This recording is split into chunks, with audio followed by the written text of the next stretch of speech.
mudah-mudahan memberi gambaran yang adil kepada orang di luar tentang Malaysia. Dan ini penting kerana kaedah fiqh menyebut al-hukmu ala syai' far'un an tasawwur. Ini kaedah yang sangat penting, sama ada dalam syariah ataupun di luar syariah, sama ada dalam soal agama ataupun dalam soal lain, atau dalam soal pentadbiran sekalipun.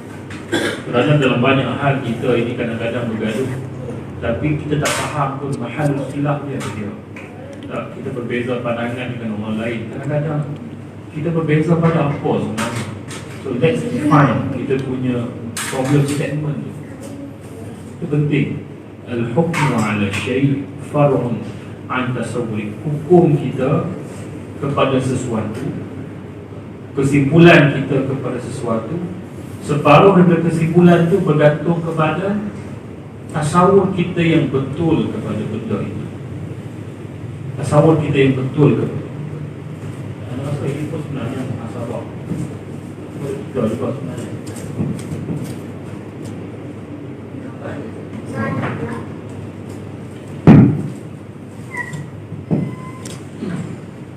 Muhasabah juga kepada kita apabila dalam banyak hal kita tak clear mahal kita. Walau kita nak sebutnya adalah poin sama sahaja itu. Sebelum ikhwah ada di luar membuat kesimpulan tentang Malaysia, maka mereka perlu mendapat gambaran yang adil. Adakah apa yang mereka sangka itu? Maka ini perspektif yang Prabowo nak sampaikan tujuan kenapa dia tulis ini. Dan kalau kita tengok pada tajuk pertama disebut tentang Islam, sampailah bab yang terakhir berkaitan dengan mengemas pendirian politik. Dan Tuan Presiden ni kalau kita tengok dan baca tulisan dia, satu benda yang kita kena faham pada dia ataupun style dia, Tuan Guru ni dia banyak bercakap benda yang makro, benda yang makro. Dan sesuai dengan nama kitab ini pun Sarita. Kalau faham rasan tulisan dia, idea idea kasar. Dia bersifat, istilahnya bersifat nakal. Maknanya kalau buku ni, setiap bab ni kita nak uraikan, mungkin boleh jadi stand alone buku. Tapi dia lontarkan kepada kita mentah-mentah penting. Dan pentingnya buku ini, dia meletakkan puzzle itu, kalau kita kata jigsaw puzzle itu, dia mencantumkan supaya kita yang hidup dalam Malaysia ini untuk ambil manfaatnya, kita boleh nampak letak puzzle itu supaya kita nampak gambaran keseluruhan. Walaupun dia niatkan untuk orang luar, tapi benefit untuk kita ya. Mungkin sebahagian kita faham secara piecemeal, secara picisan. Jadi untuk cantum puzzle ini bermula daripada bab yang pertama itu disebut tentang Islam sebagai asal identiti tanah dan bagaimana status ini berubah dengan berlalunya masa, dengan bermula dengan kemasukan penjajah, kemudian kesan polisi penjajah yang bersifat pecah dan perintah memasukkan orang bukan Islam. Apakah kesan daripada itu sehingga kepada usaha memerdekakan tanah Melayu, peranan PAS dan apa yang berlaku selepas itu, siri-siri ketegangan kaum yang membawa kepada keluarnya Singapura dari Malaysia, kemudian 13 Mei dan sebagainya. Dan apakah sumbangan yang dimainkan oleh PAN dan kerajaan perikatan, dan selepas itu siri-siri yang berlaku, pergolakan dalam UMNO, tubuhnya semangat 46, kemudian PAS bersama dengan Angkatan Perpaduan Umar, kemudian dia masuk balik dalam UMNO, kemudian berlaku krisis dalam UMNO, Ibrahim ditendang keluar dalam liwat satu, kemudian berlakulah new coalition, opposition dalam Pakatan ataupun ketika itu Barisan Alternatif, kemudian berlaku tahalus satu, tahalus dua, Pakatan Rakyat boleh berpecah, pilihan raya akan jatuh dan moving forward. So Gambaran yang dia bagi itu nampak cantik dan tidak nampak gambaran keseluruhan. Sebab itu kalau kita nak sebut tadi, dia hanya bersifat matan. Setiap noktah yang diuraikan dalam buku ini, kalau kita nak uraikan, kita jadi standalone buku sebenarnya. Baik. Jadi itu yang pertama ni, mukadimahnya.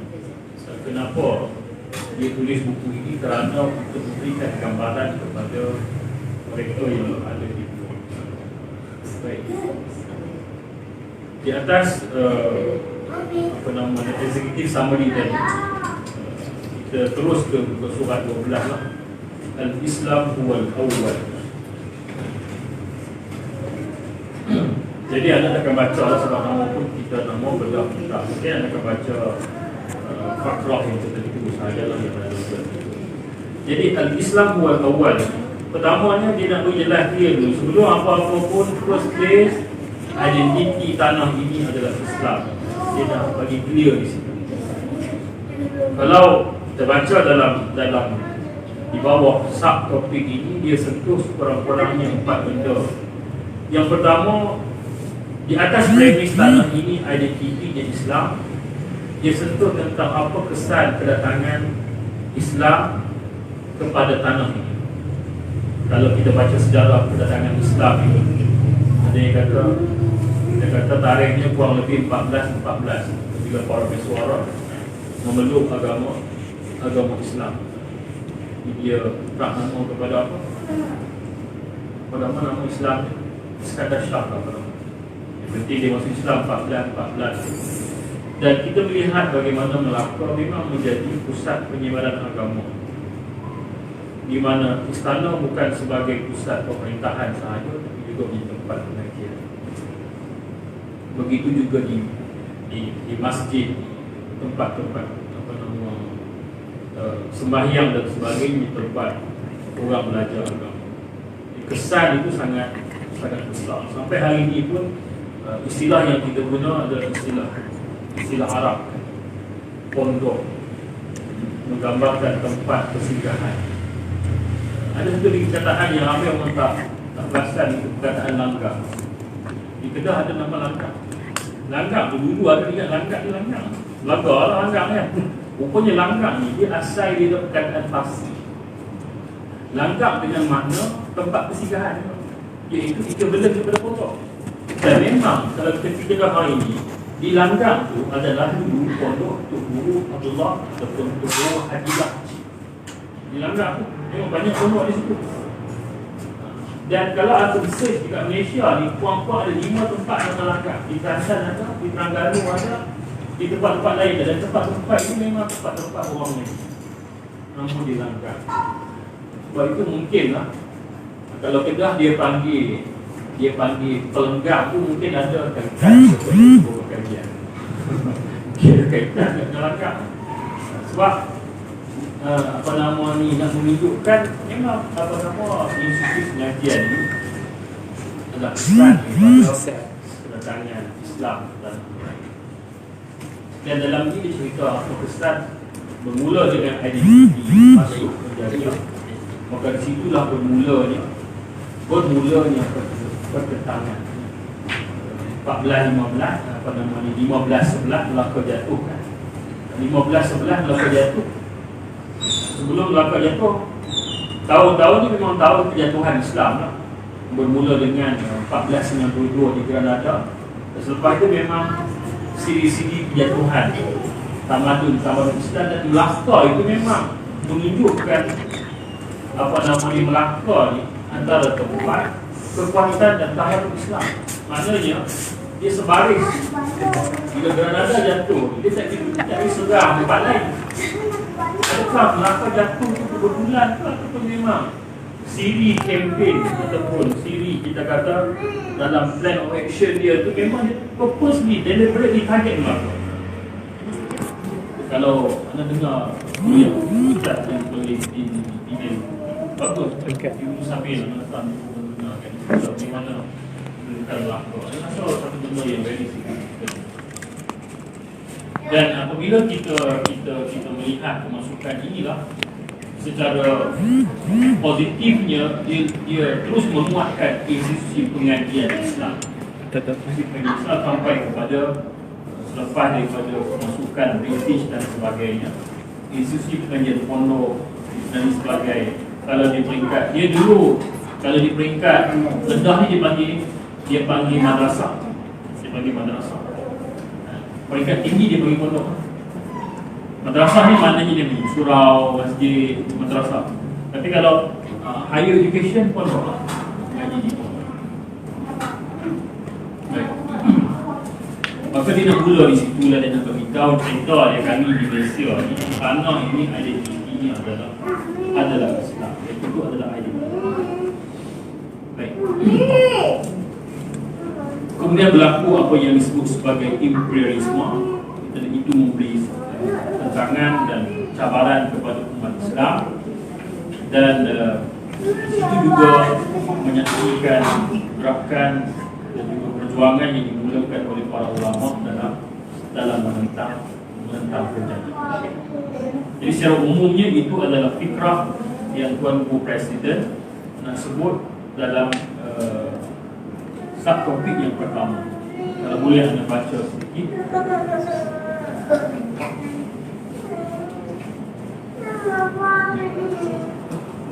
Bila mana penjajah mula masuk, Turki Uthmaniyah jatuh, yang sebut tadi siri-siri kejatuhan negara Islam dan tamadun Islam, maka bermulalah penentangan penjajah. Maka di sini disebut muka surat 14 itu, wa fi qarni al-thamin al-ashar al-miladi nash'at jama'atul ulama fi jaziratin, fi waktu penyengat, pulau penyengat di mana di Riau, min wilayah Riau Indonesia alladhi qama biha khirij wa halaqat Makkah al-Mukarramah. Ini kita kata turning point bila mana berlakunya penjajahan tanah orang Islam ini.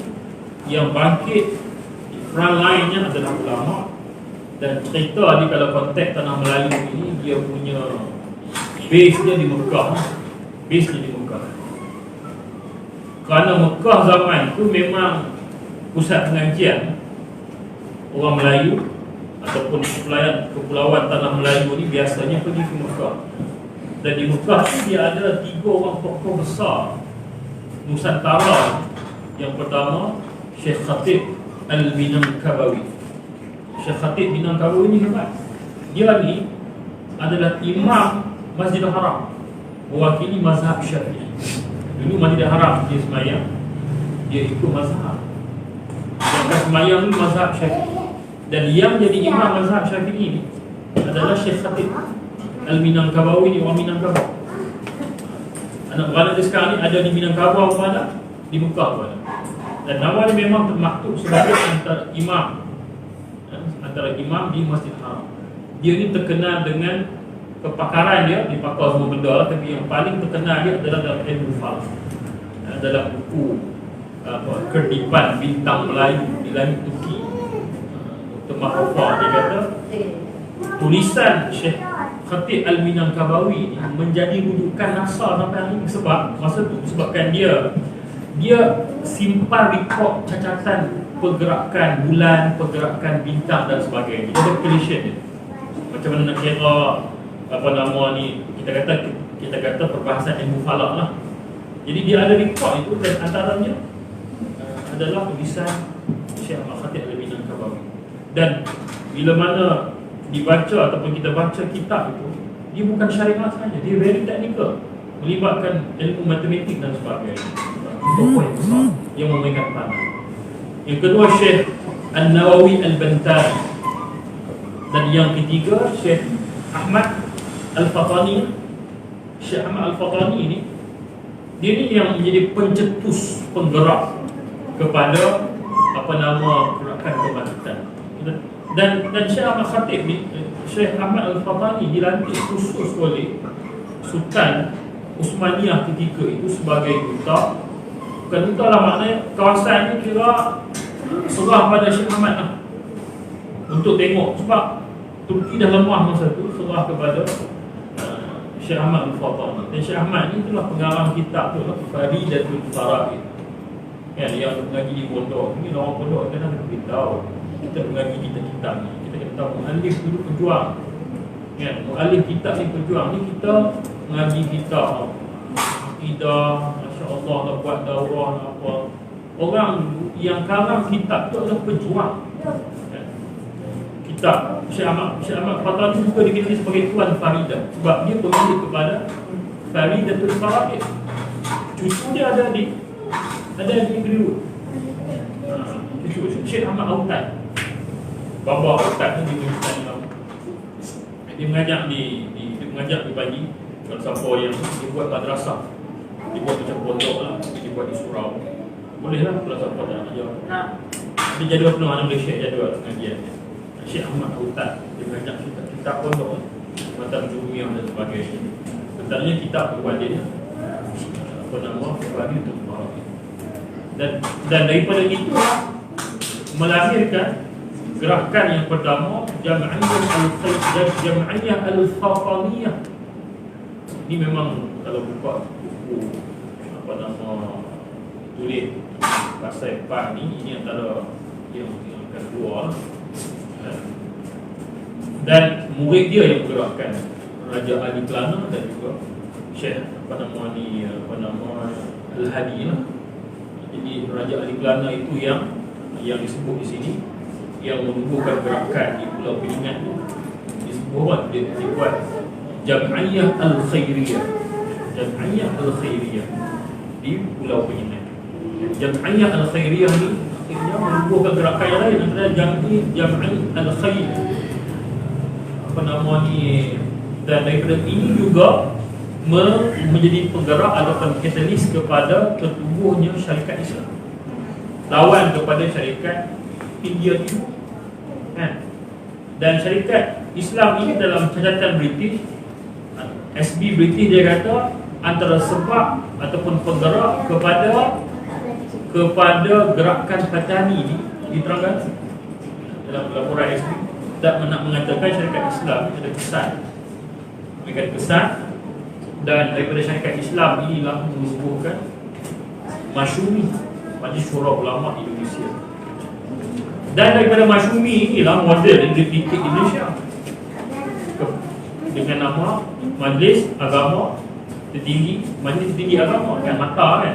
MATA ini ambil daripada model Masyumi. Dan kita tahu MATA ni akhirnya menumbuhkan Hizbul Muslimin dan sebagainya lah. Jadi kita wafil qarni al-thamin al-ashar al-miladi nasha'at jama'atul ulama fi jaziratil Peningat min wilayat Riau, Indonesia, alladhi qama biha al-kharij halaqah mukarramah al-Makkah mukarramah. Alumni halaqah mukarramah ni ramai, dan generasi yang keluar daripada ini bukan sikit, ramai semua. Dan dia berterusan sampai 70-an hatta 80-an. Sebelum apa nama ni pengajian di Mekah dibukukan. Dan ayah antara yang sempat mengaji di sana. Dan dia sempat zaman sembahyang 4 mazhab. Dia sempat mengaji dengan tokoh-tokoh di sana, antara Syekh Abdul Qadir Al-Mandini yang karang kitab Siasah Islam. Tokoh ulama yang duduk di sana yang memang kita kata muflisin amilin, yang kita kata ulama di kullil ma'na al-kalimah, with the full sense of words. Mereka ini terlibat dengan perjuangan dan mereka yang menggerak. Sebab itu zaman dulu bila balik daripada Mekah, balik daripada tempat-tempat ini, by default tak perlu orang kempen dia dah. Dia memang join perjuangan. Dia memang join perjuangan Islam. Dan ada sempat banyak kali sembang yang alhamdulillah diberikan kekuatan dalam Abdul Bin. Dia masih lihat. Dia kata dulu usrah ni, dalam usrah kita usrah baca apa? Kita kami dulu usrah cepat baca sampai jadi kualiti ketika itu maknanya orang dulu dia mengaji, bukan dia mengaji khusus. Anak usuluddin, anak usul fiqh, mereka mengaji semua. Dan ada sempat tengok dia punya Kashfud Darajat, dia punya transkrip yang ada di bulan ada jumpa, orang jumpa tahun bila punya tangan ni transkrip. Print tangan kan ada printer. Ada tengok dia punya madah. Jadi bukan madah, jadi bukan macam kita macam fiqah pula. Dia madah tu kitab. Usul fiqh dia mengaji Jam'ul Jawami', usul fiqh. Kita usul fiqh. Kan, usul fiqh. Kemudian baca kitab Madkhal Abdul Karim Zaidan contohnya. Baca pula tak ada. Baca hanya nak masuk exam je. Baca kita gerak dapat degree usul fiqh. Tak nak kata orang budak dia mengaji fiqh mengaji kitab apa nama ni Mahalli, tafsir baca apa nama tafsir Qurtubi. Memang baca kitab madah dia. Situ tulis ayahnya dia dapat mengunang. Dan balik libat dia pandai dia juga dalam buat di kipas dan sebagainya. Dan bukan dia seorang, ramai yang ketika memang begitu. Memang begitu. Ini by default bersama dengan kipas. Semua trend itu malangnya hari ini sudah pula. Bahkan hari ini seolah-olah bila pandai balik di Mekah, Madinah, Jordan, by default tak bersama dengan kipas. Ini kan yang sangat bagus. Dan telah muncul kita kata kelompok-kelompok yang bersifat kur ini. Kan banyak sekarang ni Ibnu Qayyim, Ibnu Mas'ud, grup ini grup Ibnu Qayyim, ini grup Ibnu Mas'ud, ini grup Ibnu Abbas. Nak ke mana sebenarnya? Jadi kadang-kadang anda rasa berlaku begini kerana kita tak nampak dan mungkin kita hanya nampak duduk tadi lah. Tasawwur pada al-hukmu ala syai' tadi kita hanya nampak satu sisi, maka kita telah membuat sisi. Baik, balik kepada ini. Biqarni dhahara hizbu syarikat Islam yang disebut tadi fi Jawa, Indonesia dan tashara furuha fil Arkhabil. Arkhabil ni archipelago lah. Ada percaya pun archipelago kan. Wa mad'ahu fi Malayu al-Musta'mara al-Britaniyah. Ini nak sebutlah, nak sebut ini respon awal lah. Dan respon ini digerakkan oleh para ulama dengan mengumpulkan kumpulan-kumpulan tadi. Baik. Jadi yang rasa itu untuk subtopik yang pertama. Kemudian, baik. Lanjutan daripada itu, bila bermulanya imperialisme, orang putih masuk, penjajah masuk dan sebagainya, maka muka surat 16 itu memulakan harakat al-ilmaniyah, gerakan sekularisasi, gerakan sekularisme. Dan ini kesannya, anda rasa ini bukan sekadar melanda tanah Melayu, juga melanda tempat-tempat yang lain, iaitu fitnah ataupun serangan sekularisme. Sebahagian penulis ditulis ilmaniyah, disebut ilmaniyah. Ada yang sebut almaniyah. Yang sebut ilmaniyah sebab dia kata sekularisme ini daripada ilmu. Maknanya faham sekularisme ini dia hanya bergantung kepada rasional pemikiran. Maknanya benda yang boleh difikirkan, benda yang boleh dicerakinkan, benda yang boleh dikira, dibilang dan sebagainya. Maka asas kepada sekularisme ini adalah ilmu. Maka dia kata kita kena terjemah sekularisme dengan nama ilmaniyah. Ada yang kata tak, yang sebenarnya adalah ada antara tokoh yang mengatakan sekular adalah ilmaniyah adalah Yusuf al-Qaradawi lah dalam kitabnya Ilmaniyah dan Islam Wajahan Wajah. Dan ada yang kata ataupun guna perkataan almaniyah. Almaniyah datang daripada alam. Sebab fikrah almaniyah ini dia hanya bercakap soal dunia ni sajalah, dia tak ada, dia maknanya bermula di dunia, habis di dunia. Maka disebabkan fokus sekularisme ini hanya dunia saja, maka dia kata terjemahan yang sepatutnya adalah almaniyah, bukan ilmaniyah. Ada terjemahan yang lagi canggih yang disebut oleh Profesor Syed Naqib Al-Attah dalam Islam dan Sekularisme. Dia kata, dah, ilmaniyah pun salah, Almaniah masalah. Dia kata yang betulnya apa? Yang betul pada pandangan dia berdasarkan kepada ciri sekularisme ini, dia kata yang betulnya adalah al-hunaniyah. Hunal-aniyah. Dia kata hunal-aniyah. Itu perkataan yang betul dia kata. Hunal-aniyah itu terjemahan daripada di sini kini. Itu dia. Di sini kini. Sebab dia kata sekular ni, Nakib Al-Atas dia kata sekular ni dia ada 3 benda yang besar. Yang pertama dia kata apa? Yang pertama dia kata, orang putih kata disenchantments of nature, iaitu membebaskan alam tabi'i ini daripada perkara rohani. Maknanya you have to what? You have to detach this materialistic world ni daripada pengaruh rohani. Pengaruh rohani maknanya tak ada kaitan dengan benda yang bersifat metafizik, tak ada kaitan dengan benda yang bersifat beyond this physical world. Dia kata disenchantments of nature. Maknanya kita detach nature ini, alam fizikal, daripada makna rohani. Yang kedua dia kata desacralized. Maknanya kita tidak sakralkan, kita tidak kuduskan politik. Desacralization of politik. Dan politik ni tak ada nilai, tak ada value system yang dictate dia. Matlamat menghalalkan cara, tak ada siapa, who are you to tell me matlamat menghalalkan cara ini tak boleh. No such thing. Politik ni tak ada kaitan dengan value dan sebagainya. Kemudian dia kata yang ketiga, deconcentrations of value. Value ni, nilai ni, dia kata tak ada benda yang bersifat absolute, dia relatif. Maknanya dia tak ada benda absolute. Maknanya tak ada benda yang putih itu putih selamanya dah. Bercakap benar itu baik. No, tak selamanya bercakap benar itu baik. Maksudnya dia berubah.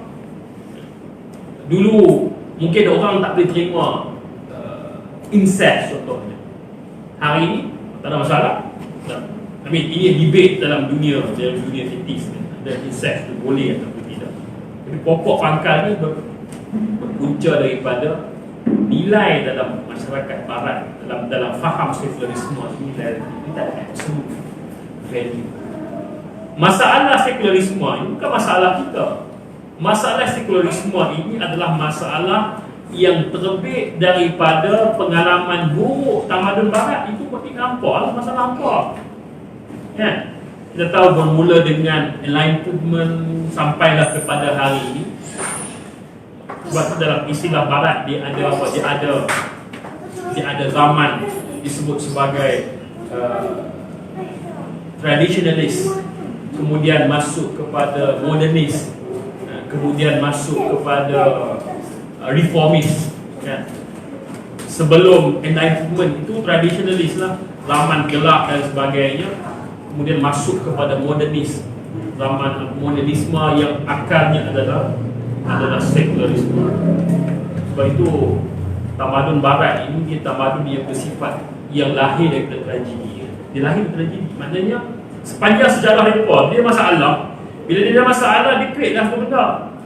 Contohnya kita kata orang yang tak puas hati dengan kapitalis, maka lahirlah sosialis. Orang perempuan ditindas, maka orang perempuan berbangkit lawan, maka dibagi nama perjuangan mereka itu feminis. Bagi nama feminis. Maknanya dia berdasarkan kepada tragedi. Berdasarkan tragedi itu adalah bergantung kepada pengalaman kelompok-kelompok tertentu. Dan penyakit itu tak ada kaitan dengan kita. Tak ada kaitan dengan kita. Tapi disebabkan dengan imperialis tadi, penjajahan, jadi dia buat mari sendiri, dia ekspor secara paksa ke dalam tanah dan bumi orang Melayu dengan nama sekularisme. Jadi benda itu disebabkan berlaku perhubungan inilah, maka orang Melayu di sini pun mula dengar benda-benda macam ni. Jadi disebabkan inilah Profesor Syed Nakib Al-Atas dia kata Kita ada student one yang kita nakik atas dia kata krisis umat Islam ni kesan daripada ilmaniyah ataupun dia kata kunal aniyah ini adalah dia kata berlakunya confusion of knowledge. Confusion of knowledge dengan makna kita orang Islam ni asal tak ada penyakit, jadi ini disebabkan masuk tu maka world view kita pun dah jadi bengong lah. Kita punya sudut pandang dunia kita dah jadi celaru dah. Macam kita pakai spek, asalkan spek kita clear. Tapi sebabkan kita tanpa sedar, kita ambil lens orang lain, letak dekat cermin mata kita, maka sudut pandang kita pun bergantung kepada cermin yang kita guna lah. Maka dia kata berlakulah yang pertama, confusion of knowledge. Maknanya kita mengalami krisis identiti kepada tradisi kita. Dan ini benda yang besar dalam umat Islam. Kita lihat benda bukan atas kefahaman yang sebenarnya. Dan ini berlaku kesan daripada asalnya kita tak nak penyakit ni, tapi dengan penjajah masuk, maka berubah persepsi kita pada institusi masjid. Contohnya masjid hanya untuk semayang saja. Masjid ni macam gereja, walaupun tak ada sebut macam tu kan. Masjid ni tak ada sebut benda dunia, tak boleh. Masjid ni hanya macam ni saja. Pandangan kita kepada institusi pendidikan, pandangan kita pada politik, pandangan kita pada pemerintahan, kesemua itu datang daripada disebut sebagai confusion of knowledge. Daripada confusion of knowledge itu berlakulah loss of adab. Jadilah kurang ajar. Loss of adab ni sebab apa? Sebab manusia ini bertindak berdasarkan apa yang dia faham dan apa yang dia percaya. Dan ini berlaku dalam semua benda. Hatta dalam kita kata dalam tradisi, dalam pengajian Islam sekalipun, ini berlaku. Debate di antara debate yang berlaku di depan mata kita hari ini. Debate Wahabi, Salafi, debate Asy'ariyah, debate apa semua ni. Kerana apa? Kenapa berlakunya benda ini? Kerana confusion of knowledge. Contohnya orang dulu mengaji macam sebut tadi, dia mengaji semua. Jadi sebab tu dia mungkin tak ada masalah. Tapi sebabkan bila zaman berubah, kita mula ada pengkhususan. Ana mengaji hadis contohnya, bahagian ana hadis, bahagian ana hadis. Ana punya bread and butter, hadis sahih ataupun dhaif. Itu ana punya bread and butter. Ini pula ana mengaji usul fiqh, ana mengaji fiqh. Berlaku pertembungan madrasah orang mengaji hadis dengan madrasah orang mengaji usul fiqh.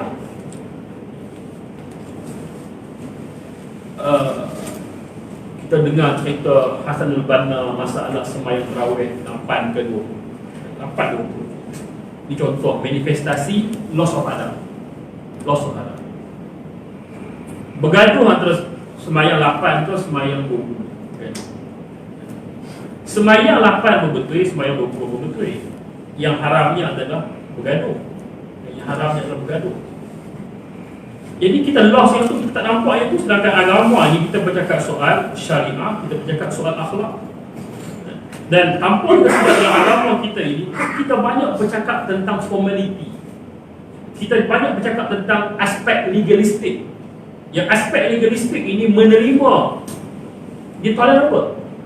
Aspek legalistik ini, how to define a valid prayer, dia tak ada one definition. Dia ada, dia very flexible. Tetapi benda yang fleksibel inilah kita very obsessed dan rigid, dan kita terlepas pandang untuk observe akhlak, observe value, talk about value. Patutnya we talk more about value. Tentang ihsan, tentang rasa empati kepada orang.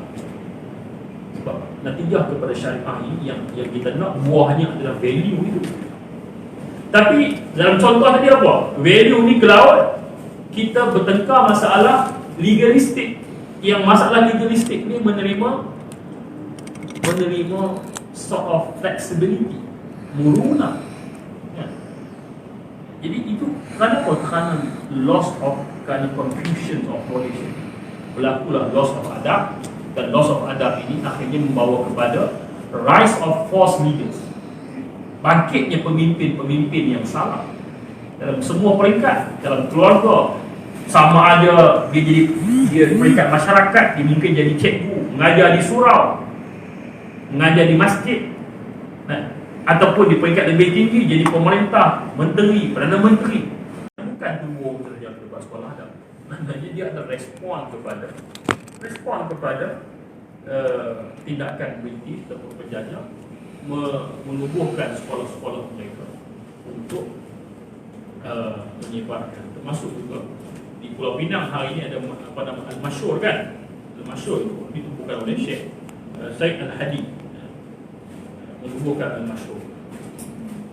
Kemudian di situ adalah isu lain-lain, isu pertempuran di antara kaum muda dan kaum tua.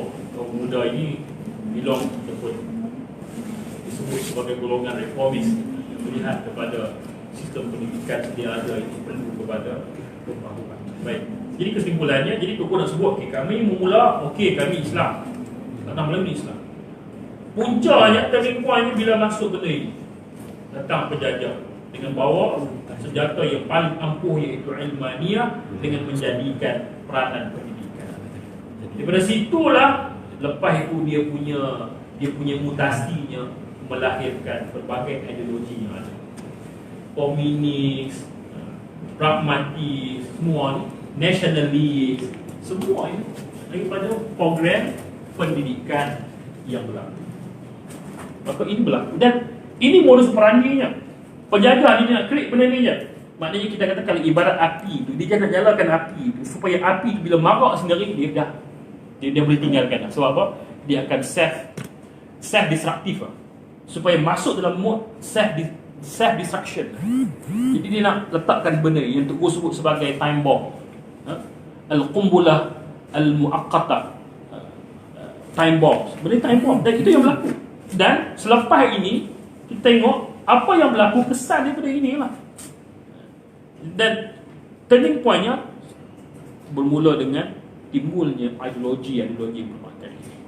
Orang Melayu tak nak sampai Amerika. Orang Terengganu tak nak pergi zaman tu, tak nak sampai ke mana, ke France, menyaksikan revolusi Perancis. Tapi itu dipaksa, barang yang diimport. Sebab itu Sukardawi tu al-hulul al-mustawradah, penyelesaian yang diimport daripada luar. Baik. Kemudian muka surat 19 itu, dan ada sebut supaya kita faham flow dia punya discussion dalam buku ni lah. Kemudian al-harakatul ummal ghairil muslimin. Sekarang ni masuk kepada masalah di antara deliberate policy Britishnya ataupun penjajah dengan bawa masuk orang bukan Islam ke tanah Melayu. Yang pertama, kita kata orang bukan Islam tanah Melayu ni memang lama ada, tak nafikan. Sebab hubungan rantau kita ini bukan sekadar dengan China, India, dengan tamadun-tamadun besar sejak lama lagi. Sebab itu dalam tafsir Hamka sebut perkataan kafur, kan ada perkataan kafura tu. Perkataan kafur ni, kapok ni, kita kata kapok ni, dia hanya wujud kawasan kita ni. Jadi nak katanya, dia nak gambarkan seolah-olah wujud hubungan kita dengan dunia luar ini hatta sebelum zaman Nabi Muhammad lagi. Lamanya, sehingga kan bila turunnya wahyu, perkataan kafur itu diangkat, perkataan a'jami, perkataan a'jam, perkataan luar yang diangkat menjadi perkataan Arab. Kafura. Jadi kita kata kedatangan orang bukan Islam ataupun luar daripada tanah Melayu ini dah lama. Cumanya bila mana penjajah menjadikan ia sebagai deliberate polisi yang memang disengajakan, memang disengajakan, dan inilah yang akhirnya membawa kepada masalah di kemudian hari. Baik. Jadi muka surat 19 ini kata dia waqama al-isti'mar al-Britani bihaml al-ummal ghair al-muslimin min al-musta'marat la siyama Sin wal Hind biiqamatihim bil huquq al-wataniyyah wal jinsiyah kamisli, ni perkataan salah ni, tatbiq Tatbiq ni, dia perkataan dua perkataan dia mungkin typo tu. Tatbiq nahj siyasati tahwid fil Palestin. Jadi sekarang ni masuknya orang bukan Islam. Dalam report yang telah di-disclassify, telah antum tengok apa nama ni, ceramah yang dianjurkan oleh Habib, pengkaji sejarah, tentang dokumen yang declassified. Jumlah dibelanjakan oleh kerajaan British untuk menyediakan prasarana untuk buat masuk orang Cina dan India ini ketika tahun 53. Tahun 53 berjumlah 100 juta. Equivalent to 1 billion. 1 B sekarang 100 juta. Untuk buat masuk menyediakan infrastruktur bagi menempatkan orang Cina dan orang India yang dia masuk. Dan ketika itu diluluskan pemberian tanah kepada satu juta permintaan application buat masuk, dan diluluskan oleh kerajaan British ketika itu. Ini semua untuk dasar pecah dan perintah mereka. Baik. Kata dia, wa wasala nisbatu ummal nisfu sukan atau aghlabiyah fi manatiq al-iqtisadiyah, sehingga kan di setengah-setengah tempat orang pekerja-pekerja luar ni jumlah mereka separuh penduduk tempatan, dan ada tempat-tempat tertentu seperti contoh Ipoh sebagai contoh, penduduk majoritinya adalah datang daripada negara luar, pendatang pekerja-pekerja luar. Baik. Maka itu yang dalam subtopik ini dia nak bagi tahu benda itu, dan kesan daripada inilah berlakunya yang kita warisi sampai hari ini, dasar pecah dan perintah ini. Kata dia, fasiniyun fil manajim wal masani' wal mahallat at-tijariyah fil muduni wa yusaytiruna ala manabi' al-iqtisad. Orang Cina menguasai tempat-tempat perniagaan, bandar. Wa ammal hindus fil mazari' al-mattat. Orang Hindu pula duduk di kebun getah. Dan orang kampung, wa baqiyal muslimun wal fuqara fil qura wal aryaf. Orang kampung pula duduk di kampung-kampung, duduk di pinggir-pinggir bandar. Ini yang menjadi bara dan barah kepada kita sampai hari ini, yang kita warisi sampai hari ini. Dan momen-momen ini penting, sebab inilah yang akhirnya membawa kepada konflik dan juga ketegangan yang berlaku kepada kita sampai hari ini. Berarti baliklah dia kata, sebab tu dia kata tadi, maknanya dia nak pastikan benda ini masuk dalam self-destruction mode, and then we leave it. Dia akan masuk dalam proses menghancurkan diri sendiri. Ini yang dia nak buat. Baik. Maka kesan daripada ini, maka muka surat 21 itu, ya'udu Islam ghariban. Asal kami awal tidak masalah apa, kami bahagia, kami semua okey apa semua, disebabkan kesan ini, maka kami pula jadi asing. Kami jadi asing. Dan ini membenarkan sabda Nabi SAW, bada al-Islamu ghariban wa sayaudu ghariban kama bada fatuba lil ghurab. Islam ni bermula dari asing dan akan kembali menjadi asing, maka beruntunglah siapa yang bersama dengan keasingan Islam itu. Maka kata dia, fa innal amal al-islami fi Malaysia mahjubun bil muslimin al-ghariqin fil jahalati ad-din qabla muwajahati al-ajanib ghair al-muslimin. Masalah amal islami, kerja Islam di Malaysia ni kesan daripada apa yang berlaku ini kerana Islam itu dihijab, ditutup oleh orang Islam sendiri yang tenggelam dengan kejahilan dan sebagainya. Jadi Tok Guru letak noktah ini sebenarnya yang sebut tadi itu, kalau kita nak elaborate tu boleh sangat tajuk ni. Baik, cuma dia sebut begitu. Jadi disebabkan kesan itu, maka Islam kembali kepada asing. Baik. Kemudian kesan daripada penjajahan itu, muka surat 23 masuk kepada fatrah tahaluf nahwul istiqlal. Jadi disebabkan penjajah masuk, kacau kita, buat kerja, kacau kita, celau habis, orang kena kata konyeh habis segala benda yang ada dalam negara kita ini, nak tak nak istilahnya do or die, kita kena buat sesuatu. Maka wujudnya gerakan tahaluf nahwul istiqlal, kerjasama untuk mengusahakan supaya kita ini merdeka.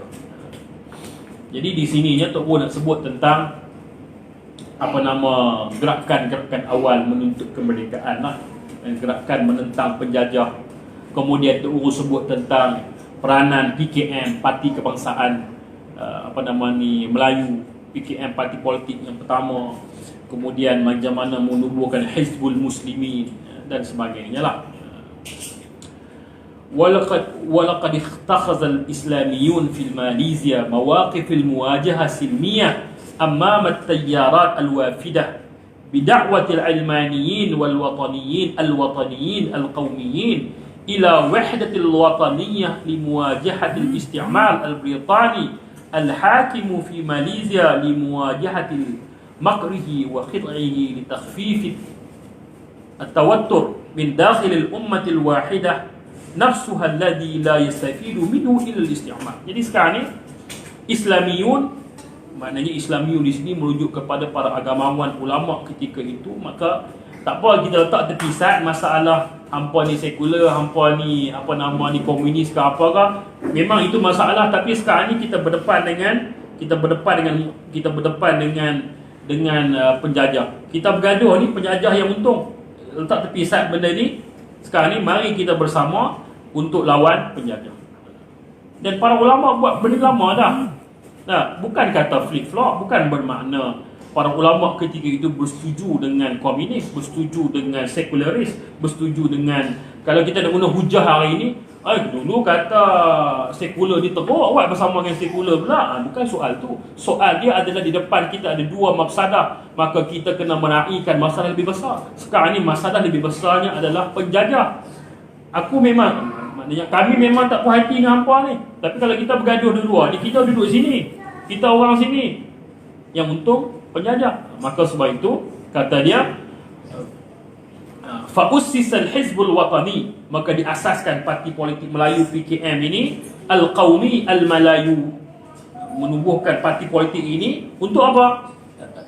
Bitahalufi bainal islamiyin, kerjasama tahaluf di antara islamiyin, para ulama ataupun islamis, wal ilmaniyin, dan golongan-golongan sekularis, al-liberaliyin yang liberal, al-yasariyin leftist, berhaluan kiri. Ittafaqu ala riasati Dr. Burhanuddin Al-Hilmi, bersetuju lantik angkat Dr. Burhanuddin Al-Hilmi sebagai ketua. Ini gerakan awal kan. Gerakan awal untuk menuntut kemerdekaan. Baik, dan kita tahu dipendekkan ceritanya macam mana yang disebut tadi.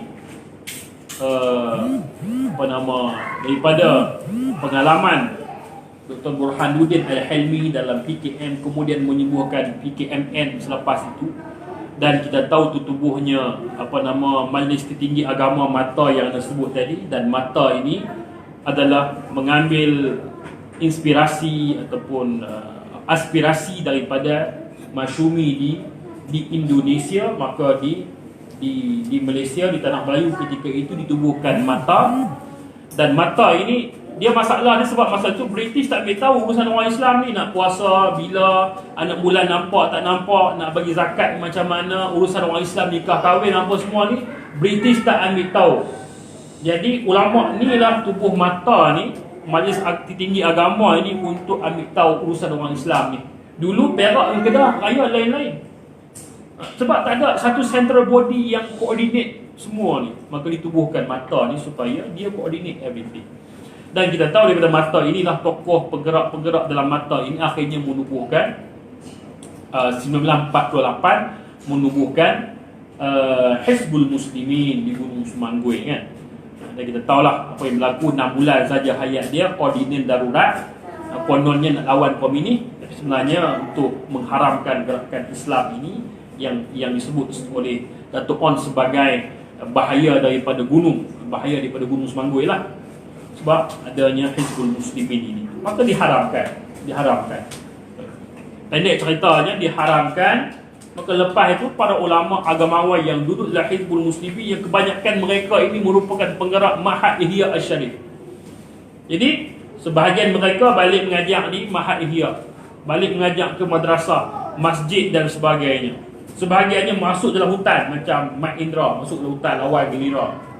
Sebahagiannya mengambil peluang yang ada dalam UMNO, di mana UMNO pun dia masa tu bila mana dia tengok, penjajah tengok orang Melayu ni seolah very attached dengan mata ni, very nampak sebab mata ni ambil tahu urusan mereka dan sebagainya.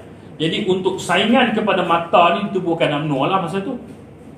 Dan untuk UMNO ini mendapat tempat di hati orang Melayu, ditubuhkan, dia ada Biro Agama lah. Sebab tak nampak ni kita duk main apa nama ni, orang nampak kita associate dengan British ni, dan memang ia pun sebab sebahagian pemimpin ketika itu adalah pembesar dan juga pegawai-pegawai tinggi dalam kerajaan British. Maka ditubuhkan Biro Agama UMNO lah, Biro Agama UMNO. Dan pendek ceritanya daripada Hizbul Muslimin ni, maka sebahagian masuk duduk dalam Biro Agama UMNO tu lah. Dan di situlah Biro Agama UMNO yang sebelum tu mandam lesu, tiba-tiba very energetic. Sebab apa? Masuk is fresh blood daripada penggerak-penggerak Hizbul Muslimin ni, masuk duduk dalam Biro Agama tu. Mereka ni yang push. Mereka mula menyuarakan kita kena proaktif memikirkan masalah umat Islam ini. Kan? Masalah umat Islam, isu-isu yang unattended isu yang sebelum itu. Masalah orang Islam nak bayar zakat, puasa, nak pergi haji, macam-macam lah. Ya.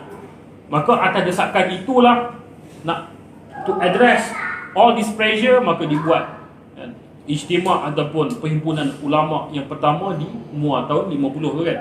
Dibuat ijtima' ulama' di bawah tajaan majlis ataupun Biro Agama UMNO ni, dibuat di Muar tahun 50-an 1950 tu. Dan kesan daripada itu lahirnya resolusi-resolusi yang perlukan kepada tindakan. Tapi disebabkan oleh tinggal resolusi, UMNO ni ketika itu sekadar nak ambil hati saja, maka set-set ulama' yang duduk di bawah Biro Agama UMNO kata, puak UMNO ni mereka ni memang tak boleh pakai ni. Tak boleh pakai.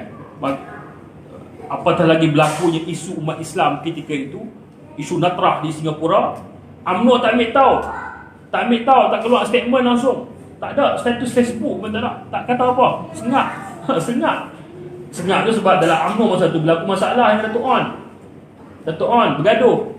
Kan, Dato' On ketika itu isu dia lah, dia nak bagi keahlian UMNO pada orang bukan Islam. Jadi berlaku, jadi mereka pun tak ada nak fikir, tak ada respon langsung pasal isu Natrah. Kemudian pula mereka cari pasal pula buat loteri kebajikan UMNO. Loteri kebajikan UMNO. Jadi ulama kata kami ni macam sampah. Mereka boleh buat loteri kebajikan UMNO sedang kami duduk di sini. Kan? Syekh Ahmad Fuad, pengurusi Biro Agama UMNO, keluar kenyataan. Dia kata tak boleh macam ni. We have to do something. Nampak? Bayangkan kalau kita duduk situ, kita ni mufti, para alim ulama, tiba-tiba presiden buat keputusan loteri kebajikan UMNO. Nampak. Jadi disebabkan itu, kata, maka dibuat pertemuan kedua tu di Kampung Baru. Di Kampung Baru buat pertemuan kedua tahun 51. Tahun selepas itu buat pertemuan kedua di Kampung Baru, bincang masalah ni. Jadi ada beberapa resolusi yang digerakkan, tapi yang paling key sekali adalah keputusan para ulama. Ada dua yang penting. Yang pertama, ulama perlu bebas daripada UMNO. Maknanya memang tak boleh lah, proven no go. Memang no go, memang kita hit roadblock. Kita memang tak boleh. We have to detach ourselves from UMNO. Pertama. Yang kedua, kita kena ada badan kita sendiri. Kita kena ada badan kita sendiri. Maka dilantiklah Syekh Ahmad Fuad sebagai protem Jawatankuasa penumbuhan. Maka diputuskan kita akan buat persidangan di Bagan Tuan, di Batuas. Di Batuas untuk nak bincang khusus ni penumbuhan Satu ulama tak tahu nama apa, ada 4 nama kita ikut, ada banyak nama. ada yang nama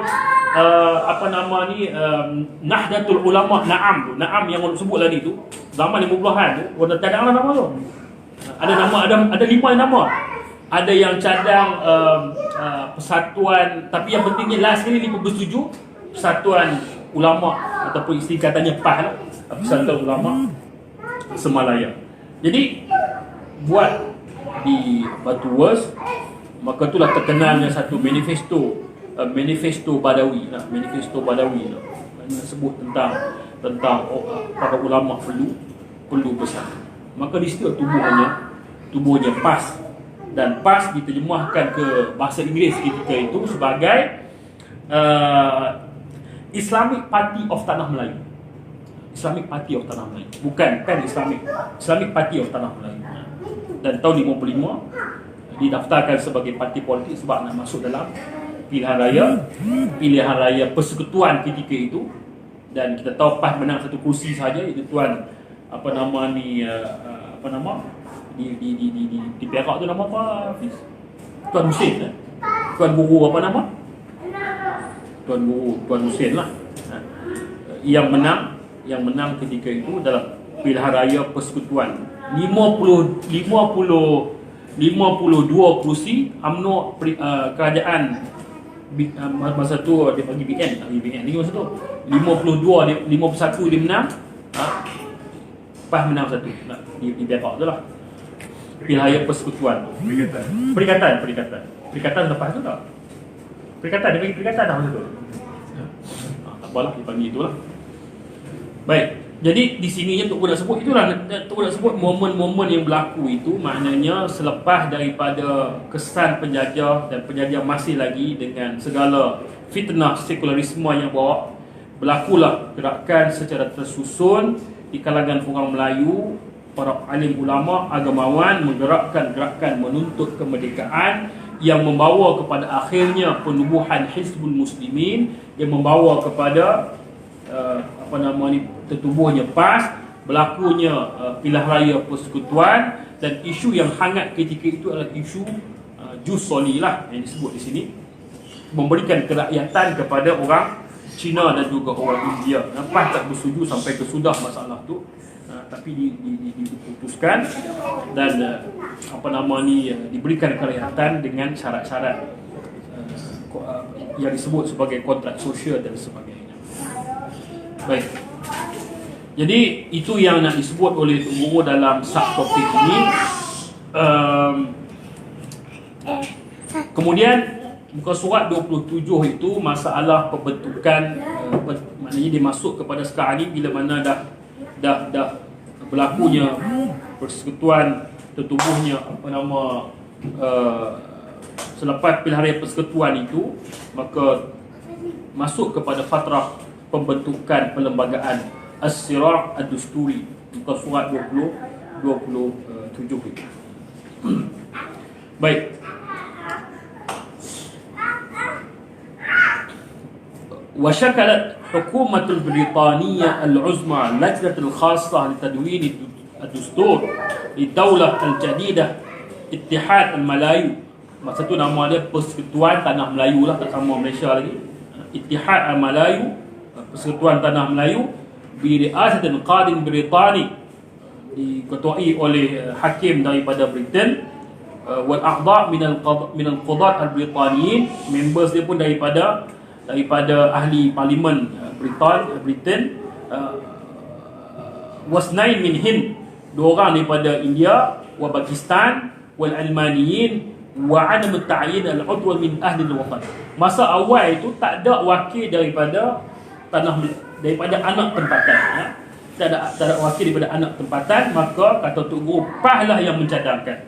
Wa qaddama al-Hizb al-Islami talaban khassan بمشاركة المنظمات الإسلامية والوكلاء من سلاطين بوضع الإسلام دين الدولة في دستور مع حماية الحقوق الحرية للأديان لغير المسلمين مع حق المواطنة والجنسية. Jadi disebabkan tak ada wakil orang Islam, maka PAS yang paksa, yang besar supaya to take into consideration menjadikan Islam sebagai agama daulah. Ini yang disebut sebagai Sira' Ad-Dusturi, maknanya untuk melahirkan perlembagaan itu, maka peranan PAS yang penting, yang kritikal di sini adalah menyuarakan kepentingan desakan mendesak supaya Islam dijadikan sebagai komponen kepada perlembagaan ini.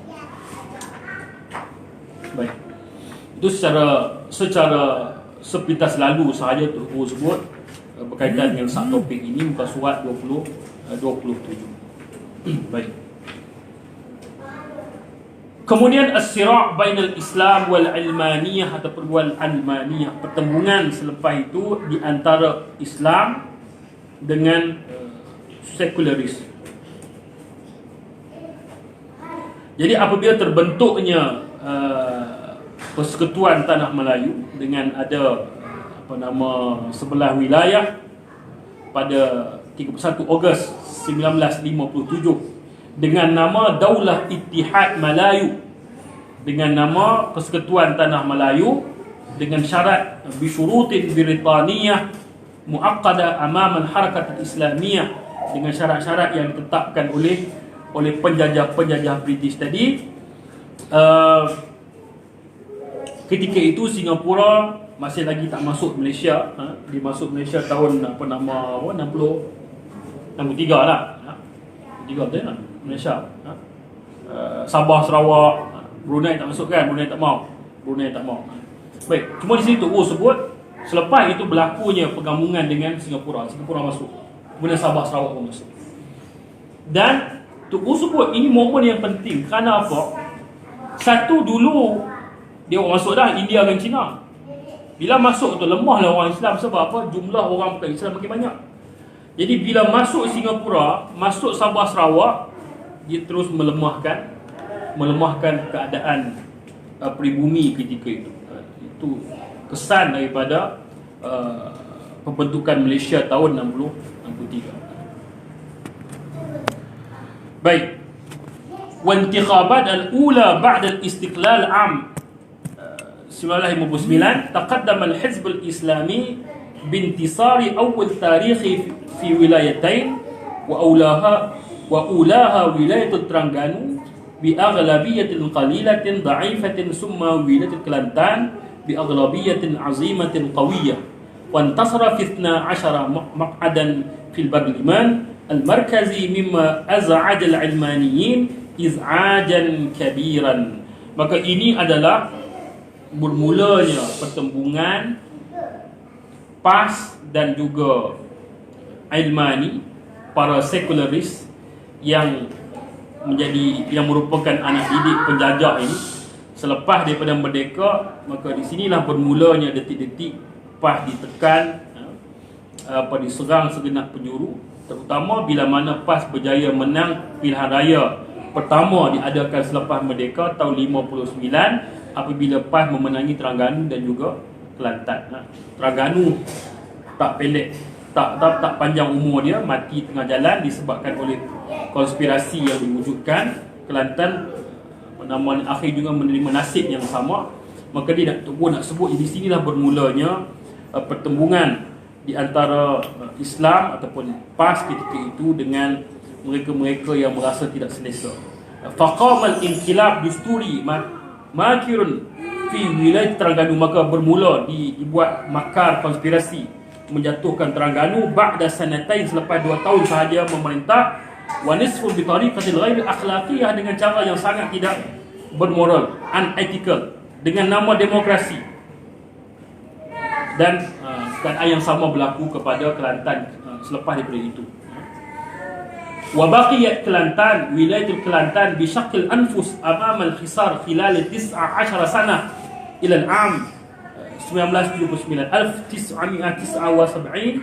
bitariqat i'lan hukm qanun amn daulah.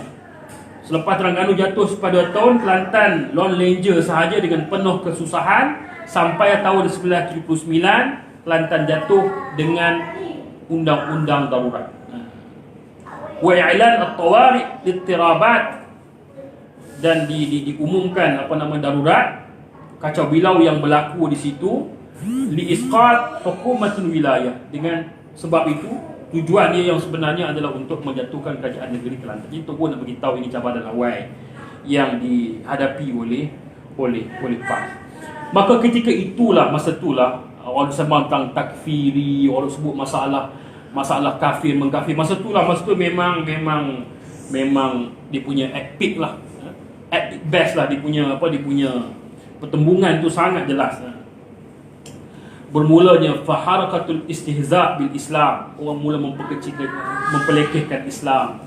Tash'al mawjul takfir litashaddudi amamal jahlatil muslimin allazi ista'za'u bi syari'atil Islam. Maka ketika itulah orang mula mempelekehkan Islam, menghina Islam dan sebagainya, dan respon pula ada orang Islam pula yang jahil dan sebagainya.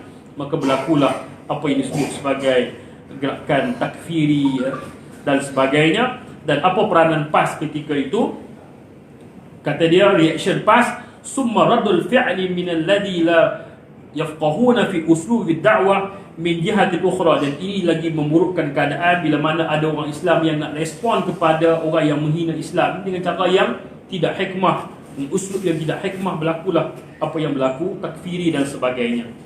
Wattakhadha hizbul islami fi muwajahati hadhil fitnah biwasilati da'watil wasatiyah bi uslubil hikmah ad-da'wah.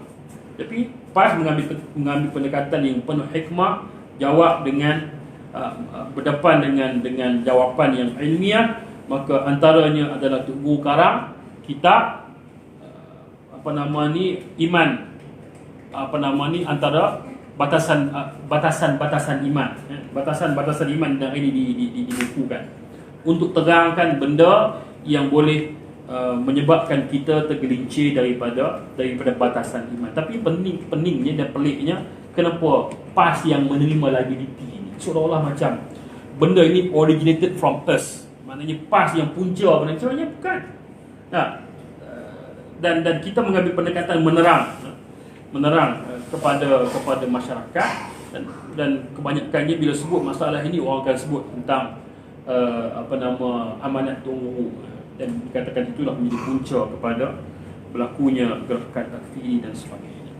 Hakikat sebenarnya kita yang mengambil peranan untuk mententeramkan, dan ketika itu pun dikeluarkan mustika hadis dan sebagainya oleh Yakim. Itu semua adalah untuk mententeramkan, cool down pertembungan sengit yang berlaku itu. Baik, maka itu adalah sira' bainal Islam wal ilmaniyah, pertembungan Islam ataupun PAS ketika itu dengan kelompok yang tak suka dengan PAS, sampailah kepada hari inilah. Kemudian dia masuk daripada Persekutuan Tanah Melayu, maka terbentuklah Malaysia. Muka surat 32 itu Nash'atul Malaysia, terbentuknya Malaysia. Baik, jadi dalam pembentukan Malaysia ini apa yang berlaku? Pendek ceritanya, Singapura masuk Malaysia, Sabah Sarawak pun masuk Malaysia, dibuat Suruhanjaya Qabah kan ketika itu untuk buat referendum melibatkan 2,000 atau 4,000 rakyat masyarakat di Sabah Sarawak buat referendum. Mereka buat keputusan nak masuk dalam Malaysia dengan nama Malaysia lah, bersetuju.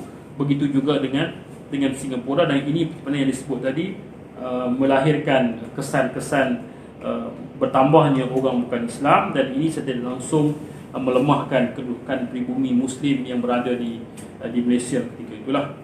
Baik. Maka kata dia, wartafa'a tawattur bitashkili daulah jadidah bismil Malaysia. Maka bertambah lagi masalah yang berlaku bila mana terbentuknya negara baru ni, iaitu Malaysia tahun 1963. Dan ketika inilah yang berlaku konfrontasi Indonesia dan sebagainya. Sebab ketika perbentukan Malaysia ini, daripada perspektif Soekarno dia nampak Malaysia, Indonesia ini sebagai satu rumpun. Dengan kita bersetuju dan mengiyakan cadangan untuk membentuk Malaysia ini, seolah-olah kita menyempitkan kekuatan orang Islam Melayu. Maknanya kita dah kerat dua dah. Jadi ketika itulah berlakunya konfrontasi Indonesia, ganyang Malaysia dan sebagainya masa itulah. Dan kalau kita baca buku-buku yang mengisahkan tentang perjuangan PKMM, Burhanuddin Al-Hilmi dan sebagainya, usaha untuk membentuk Melayu Raya ketika itu, menggabungkan Malaysia, menggabungkan Indonesia dan juga Tanah Melayu. Maknanya nak buat satu negeri. Dan kita tahu semasa pendudukan Jepun dah dibuat perbincangan secara rahsia dengan Jepun, di mana Jepun sudah memberikan komitmen bila mana keluar daripada Malaysia ini, kemerdekaan akan diberikan kepada Malaysia dan Tanah Melayu dan Indonesia secara serentak, dan ditubuhkan Melayu Raya ketika itu. Tak ada lagi istilah Malaysia, istilah Indonesia. Hampa ni satu negara. Malangnya berlakunya peristiwa Hiroshima dan Nagasaki, benda ni terbengkalai, dan kita tahu sudah pun sampai tahap di draft perlembagaan, cadangan perlembagaan untuk Melayu Raya, menggabungkan Tanah Melayu dan juga Indonesia. Baik. وانضمام الولايات الجديدة في اتحاد الماليزيا تؤدي إلى ارتفاع نسبة غير المسلمين لا سيما رفض الولايات البروناي الانضمام إلى ماليزيا مما أدى إلى عزل سلطانها وتبديله بابنه ثم استقلت بنفسها. Jadi dia kata kesannya bila mana berlakunya penggabungan Sabah, Sarawak dan Singapura ini, apa yang berlaku? Bertambahnya nisbah orang bukan Islam. Lebih-lebih lagi apabila Brunei menolak untuk masuk ke dalam ke dalam bentukan negara Malaysia, bila mana berlakunya perubahan kepimpinan di Brunei. Maka selepas itulah bermulanya titik hitam di Tanah Melayu ini, yang membawa kepada 13 Mei dan sebagainya. Dan kita tahu selepas terbentuknya Malaysia, berlakunya pilihan raya 1964 yang membawa kepada 13 Mei dan sebagainya. Ketika itu kerajaan Perikatan kalah teruk, mereka hilang Pulau Pinang, dimenangi oleh gerakan ketika itu. Mereka jatuh, Kelantan dipegang oleh PAS, mereka hilang banyak kursi di Perak. Jadi itu merupakan keputusan paling teruk selepas kemerdekaan, yang membawa kepada terjadinya peristiwa 13 Mei. Baik. Punca ni yang meletup ini bom yang dah meletup lah. Yang pasang bom ni siapa dia? Yang pasang bom ni penjajah. Dia yang pasang dulu. Dan kesemua itu dia membawa kepada benda ni. Dan kita tahu selepas daripada itu tak boleh, antara tengku bila mana dia duduk di luar negara menerima rawatan, dipikir kalau macam itu tak boleh lah, Singapura ni kena keluar. Because Singapura di majoriti orang Cina. Jadi bila nak bergabung tu dia mula claim tu, dia extend, dia kata siapa kata Malaysia di tanah Melayu, orang Melayu. Tak. Maka timbullah Malaysia dan sebagainya. Maka untuk ngambil jalan mudahnya, maka Singapura ni kena keluar daripada Malaysia lah. Antaranya masing-masing melanggar perjanjian. Antara perjanjian yang dipersetujui ketika itu, bila mana Singapura masuk Malaysia, yang pertama PAP tak boleh bertanding di Semenanjung, di sebelah sini, dan UMNO juga tak boleh bertanding sebelah sana. Tapi masing-masing melanggar perjanjian, jadi berlaku pertemuan antara kedua-duanya, akhirnya membawa kepada pemisahan Singapura keluar daripada Malaysia. Dan kita tahu gantinya adalah DAP yang ada pada hari inilah. Baik. Jadi disebabkan ketika itu, ini sekarang maknanya dia dah very tense, very tension, hubungan yang ada very tegang. Maka muka surat 36 itu, musyarakat tahaluf wa tashkil al-hukumah al-ikhtilafiyah. Ini menyebut tentang kerajaan perikatan, bila mana PAS bersetuju untuk masuk ke dalam kerajaan perikatan. Melihat kepada keadaan yang berlaku, ketegangan yang berlaku sampai berbunuh, orang mati dan sebagainya, maka tak boleh kena stop. Maka PAS menerima kita kata salam perdamaian demi masalah yang lebih besar. Faqubila Hizbul Islami bi uslub at-tahaluf bi ahzab al-ilmaniyah al-qaumiyah, muka surat 36, al-wataniyah. Maka PAS menerima, Hizbul Islami menerima tahaluf ini dengan parti-parti ilmaniyah ini, al-qaumiyah, kebangsaan, tapi dengan bisyurut, dengan 3 syarat. PAS meletakkan 3 syarat.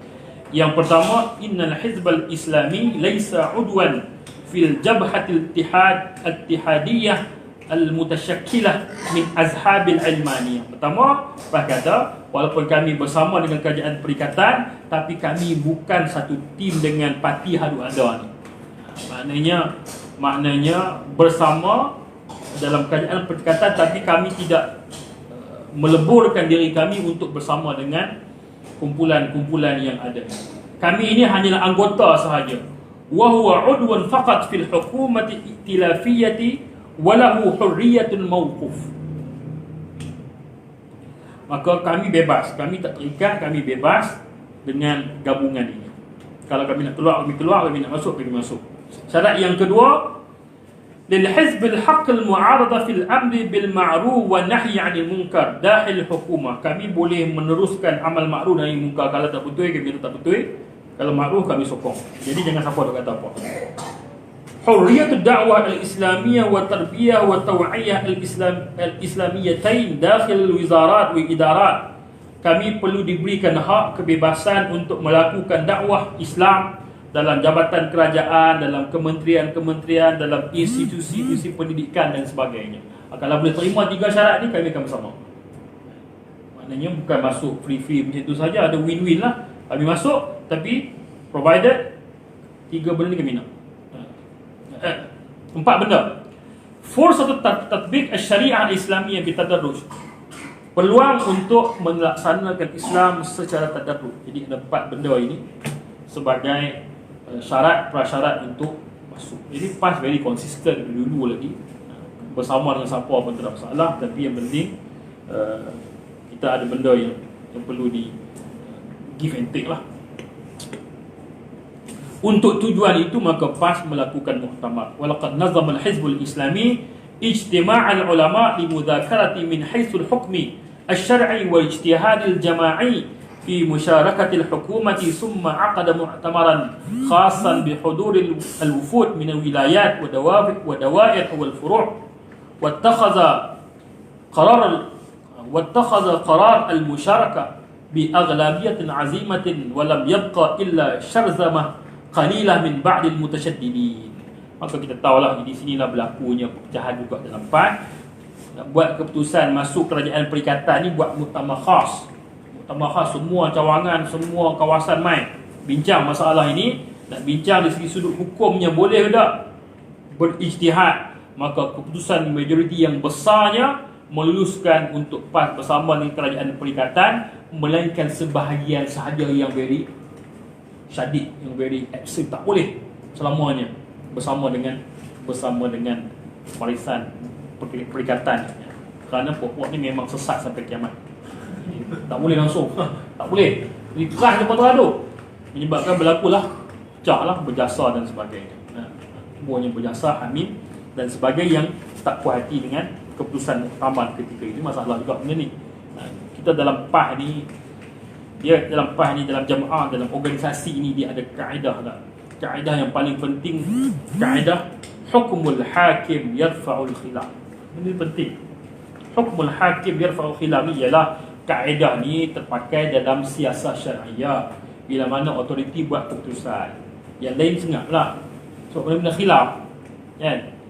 Mana ada nas yang qat'i, tapi kita kata kaedah yang sama patut kita guna dalam jemaah juga, iaitu bila mana kepimpinan autoriti buat keputusan, ataupun kita nak ubah si kaedah tu, kita kata hukmul amir yarfa'ul khilaf. Keputusan amir mengangkat khilaf. Benarnya khilaf ni bermuafakat dengan UMNO ni, boleh tak boleh? Benda ni khilaf. Kalau nak kutip pandangan 10 orang, ada 10 pandangan. Pimpinan buat keputusan bahan, buat keputusan bersama. Tanya UPI nak masuk ke tak masuk, kita masuk dalam keadaan menghantar MCA. Nak bahan ni sebagai sudahlah.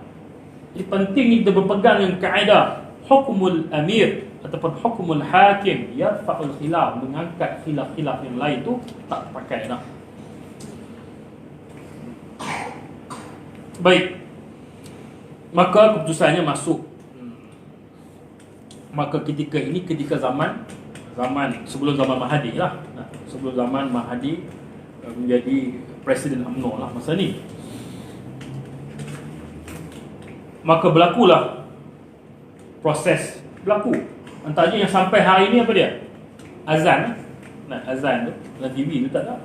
Azan tu berlaku bila mana PAS masuk. Dan itu antara yang pertamanya of course lah, dulu di parlimen tu ada beer punya kaunter dan sebagainya dibuang. Kemudian azan, syiar Islam dan sebagainya, banyak benda yang dibuat, kesannya wujud sampai hari ini. Dan mungkin ini pun sesuai untuk buat kajian. Apakah sumbangan PAS kepada proses Islamisasi di Malaysia dalam tempoh berada dalam kerajaan perikatan? Itu buat kajian ini. Baik, itu sekadar untuk nak sebut pengalaman kita bersama dengan kerajaan perikatan. Again, tujuannya adalah untuk mafsadah, untuk maslahah yang lebih besar. Maka ketika itulah dalam muka surat 48 ini Tuku kata wa kana al-musyarakatu tanhaddul al-wa'i al-islami. Maka ketika itulah kesedaran Islam ini mula meningkat. Bila mana PAS boleh menggunakan saluran kerajaan menyebarluaskan kesedaran agama, maka boleh dilihat kebangkitan ataupun kesedaran Islam ketika itu. Bainal muslimin dakhil sufufil hukumah wal muassasatiha wa taqaddamat as-sahwatul islamiyah fil jama'at. Menjangkit masuk ke dalam pegawai-pegawai kerajaan dan sebagainya, mula dengar, mula pakai tudung, mula ada kesedaran Islam, sampai ke universiti wa ma adda ila sira' bainal islamin wal ilmaniyin wa kana mutashaddidan ba'da wafati ra'isil wuzara Tun Abdul Razak. Maka bila mana Tun Razak wafat, meninggal dunia, maka mulalah masalah timbul. Sebab apa? Sifat datangnya makhluk bernama Biqtiyad Dr. Mahathir Mohamad. Ini masalah. Jadi mula jadi masalah sini. Bila dia masuk, dia memang tak puas hati dengan PAS lama lah. Nah, dia memang rajulul ilmani, masalah. Dan bukan kita kata, jadi antum boleh tengok dalam YouTube dan sebagainya, macam mana dia kata apa? Orang kata, orang marah dekat saya sebab saya tolak hadis. Saya jangan marah kat saya. Kalau nak marah kat saya, marahlah. Marah Imam Bukhari tolak hadis lebih banyak daripada saya.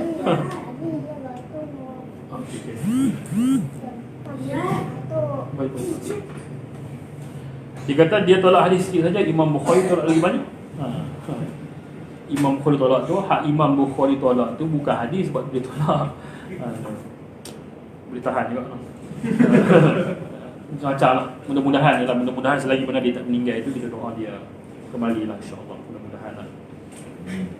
Tapi nak katanya puncanya berlaku keretakan itu bila mana biqiyat Dr. Mahathir Mohamad wa tamma al-fasl Hizbul Islami min Hukumah al-Markaziyah wa Wilayat Am 1979. Maka bermula serasminya PAS keluar di kerajaan perikatan tahun 1979. Baik, itu nak ceritanya. Jadi maknanya selepas merdeka berlaku ketegangan kaum, PAS come into the picture, berjiwa besar demi masalah yang lebih besar, kepentingan agama, kepentingan negara, supaya negara tidak terbakar, sanggup bersama dengan kerajaan perikatan.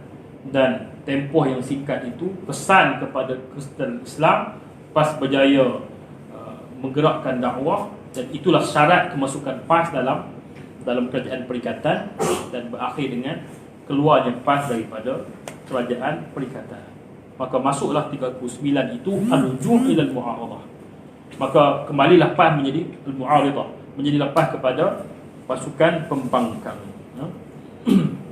واضطر الحزب الإسلامي إلى مواجهة رد الفعل من جهة العلماني التي تسيطر على الأغلبية في حكومة المركزية وأغلبية الولايات ضد الحركة الإسلامية، وأكثره تشددا بقيادة الدكتور محاذر محمد الذي قاد الحكومة 1982 واتخذ موقفا معاديا di Naj'atil Sahwatil Islami. Jadi nak sebutnya pertemuan yang tajam dan sengit bermula bila mana PAS keluar daripada perikatan, kita bersendirian, dan ketika itu kerajaan dipimpin di bawah Tun Dr. Mahathir Mohamad. Maka berlakulah pertemuan yang lebih dahsyat selepas daripada itu. Cuma untuk gua sebut, ada juga kesan positif disebabkan kecenderungan rakyat kesan bila PAS tengah berada dalam keadaan perikatan tu, maknanya syiar Islam tu orang mula rasa, orang mula nak seronok. Maka Tun pun ketika itu dia pun mula memperkenalkan dasar-dasar Islam dan sebagainya, dasar bersih, cekap, amanah dan sebagainya itu untuk to bind the heart and mind of Muslim yang dah mula mungkin jatuh cinta ataupun mula terpesona dengan PAS yang sempat seketika berada dalam kerajaan. Dan Tok Guru sebut di sini antara strategi pendekatan Tun lagi untuk mewajah Islamkan pemerintah ketika itu, dia umpan masuk saudara Anwar Ibrahim masuk. Untuk apa? Tok Guru kata maknanya seolah-olah dia untuk tengok Anwar, tokoh gerakan Islam, pimpinan ABIM ketika itu yang hebat, masuk bersama dengan kerajaan. Wa tamma da'watul Anwar Ibrahim ar-Rais al-Asbaq li munazzamati syababiyyah al-islamiyyah ijtima'iyyah ila dukhul al-hazb al-hakim wa ta'yinihi fi wuzara li taqwiyat al-khuttah al-muwajahah ضد التقدم sya'biyyah al-hizb al-islami. Jadi kemasukan Anwar itu kata di sini untuk to neutralize sya'biyatul hizb al-islami, populariti parti Islam ketika itu yang sudah mendapat menawan hati rakyat. Jadi untuk to neutralize, to tone down, untuk kekang kepopularan ini ataupun populariti ini, maka Anwar ditarik masuk ke dalam UMNO. Dan kita tahulah apa yang berlaku kan, cerita dia sampai hari ini pun kalau antum search dekat Google boleh baca lagi keputusan Majlis Syura ABIM memutuskan hukumnya haram Anwar masuk UMNO. Sampai hari ini ada lagi. Tak writer lagi. Muka surat lebih 10 muka surat, dalam 11 muka surat. Keputusan Syura, Majlis Syura ABIM mengatakan keputusan Anwar masuk ke dalam UMNO itu hukumnya haram. Bukan saya kata, Majlis Syura ABIM ketika itu. Dan ketika itu ABIM dengan PAS ni dia macam adik-beradik.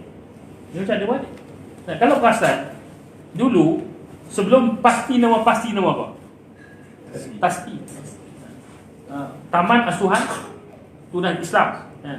Dan selepas itu ABIM masih mengekalkan dengan nama Pasti. Dan kita tukar kepada Pasti. Kata ni dulu Tok Guru Presiden pun dulu pimpinan ABIM di Terengganu. Sapadi Nur pun adalah pimpinan ABIM. Nak katanya dia macam tahu aman, macam kembar lah dua ni. Jadi punca masalahnya bila UMNO masuk ke dalam Anwar masuk ke dalam UMNO. Dan antara ini juga ini dikongsi oleh sanad bersambung daripada sanad bersambung daripada Abu Urwah ketika ana di Syria tahun 2007, 2008 ingat ni musim sejuk ketika itu. Difahamkan dia ada anak ataupun menantu belajar di Jordan dan singgah di Syria. Diadakan pertemuan dengan Abu Urwah, dan antara sebab dia kata kenapa kami menubuhkan IRC ketika itu kerana sebelum Anwar masuk ke dalam UMNO, Anwar pergi buat tour dan antara dia pergi ke UK. Dan bila pernah pergi ke UK ketika itu, dia ada perbincangan untuk diadakan gerakan Islam ini bila mana balik ke Malaysia. Bila mana pokok ni balik ke Malaysia, akan dibuat suatu gerakan. Sebelum sempat berita berlaku, UMNO diberitakan masuk ke dalam UMNO, dan atas kekecewaan itulah maka ditubuhkan IRC. Dan anda ingat apa yang Pak Abu kata? Dia kata penubuhan SRC pula IRC, dia kata penubuhan IRC was a mistake. Was a mistake sebab apa? Dia kata sebab zaman tu bukan macam zaman sekarang. Maknanya dia tak dapat gambaran yang penuh. Ini apa yang dia ingat lah. Dengan sanad muttasil lah, bukan anda boleh dengar daripada perawi bukan ada orang ketiga. Anda ingat lagi. Dan anda ingat lagi dia buat apa ketika itu? Dia kata ada sahabat tanya, betul ke Pak Abu ni dah sebab tu dia dah masuk, dah bersama dengan keadilan dan sebagainya. Dia kata pertama sekali bila dia keluar daripada, dia meninggalkan NGO, dia pergi jumpa dengan Ustaz Harun Tayyib. Dia minta nak masuk PAS. Dan Ustaz Aram tadi tak lagi. Dan dia buat keputusan, dia masuk dalam PKR. Dan orang tanya, adakah dia masih lagi membawa apa yang dia bawa dulu. Ni ingat apa yang dia buat? Dia angkat baju dia. Bawah baju tak nampak. Perut dia nampak perut dia. Dia tak nampak apa-apa. Maknanya seolah macam dia kata, bila mana dia menanggalkan baju tu, dia menanggalkan terus lah. Soalnya begitulah. Itu was 12 tahun yang dulu lah di Syria. Tak rekod untuk merekod pertemuan. Betul tak dalam kotak pensel pencil case. Okey. Jadi nak katanya kemasukan Anwar dalam UMNO ni bukan sikit punya benda lah. Bukan kecil punya benda lah, menggegarkan dunia lah. Dan itulah kesannya kita pun hari sampai hari ni gaduh ni. Baik. Dan kemasukan Anwar dalam UMNO itu juga merupakan usaha Mahathir ketika itu untuk mengekang pengaruh yang ada pada PAS. Kemudian muka surat 41, As-Sahwatul Islamiyah.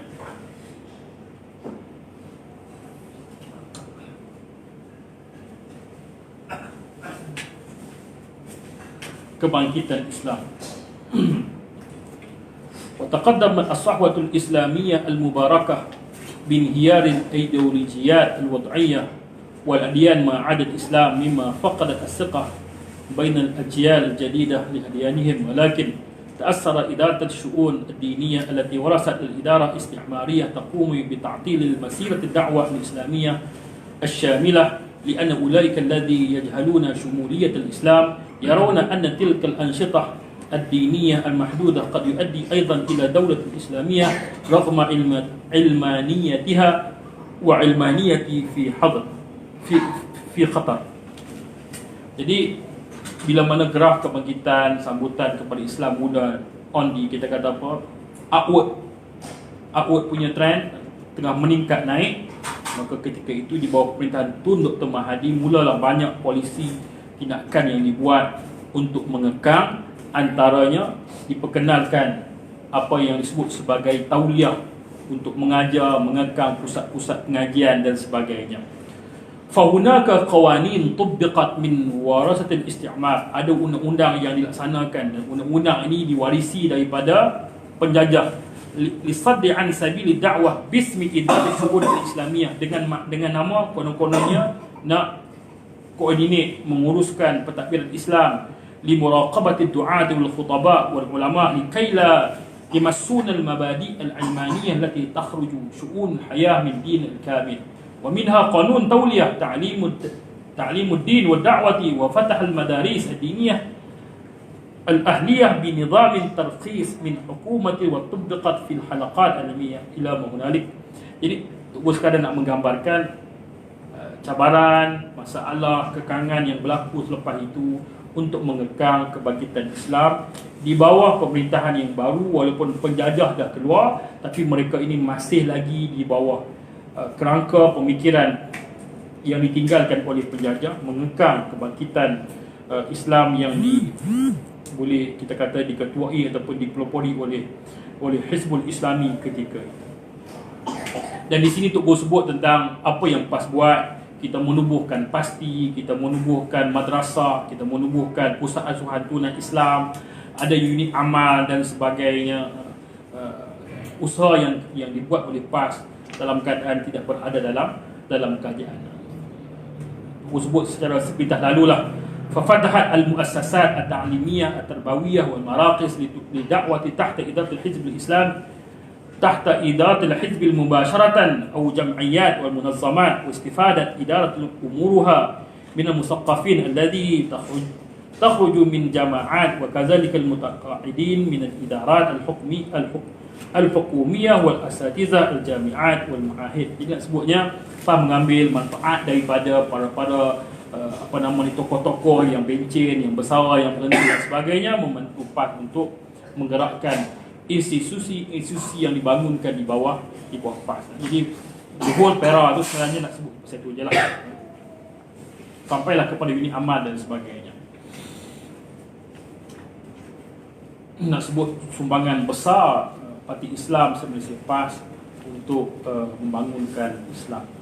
Kemudian muka surat 45 itu khutbah at-tazwir.